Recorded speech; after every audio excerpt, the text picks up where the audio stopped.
Mga kapuso, ubay-ubay nga dapit karon sa Central ug Eastern Visayas ang nakasinati og pag-uwan mugna sa mga localized thunderstorms tungod sa presensya sa easterlies. Ang easterlies mao ang init nga hangin gikan sa dagat Pasipiko ug mao kini karon ang nagpasulabi sa Southern Luzon, Visayas ug Mindanao.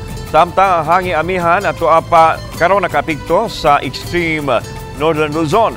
Sukad ganiyang buntag, nagpagawas na og mga rainfall advisory ang pag-asa sa pipila ka mga dapit sa Eastern Visayas.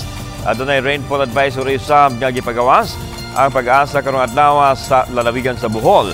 Mato sa pag-asa, wa nila hingpit nga ipadaplin ang posibilidad nga adunay maumol nga low pressure area o baka bagyo nga mamahimong mosulod sa Philippine Area of Responsibility sa sunod semana. Sa atong tropical cyclone threat potential week 1 and week 2 for this December, so natin nakita na low to moderate chance of tropical cyclones. So padayon ta mag-monitor kining nakita nato na threat week 1 and week 2 for this December because na ay mga nagpakita sa model ng low to moderate.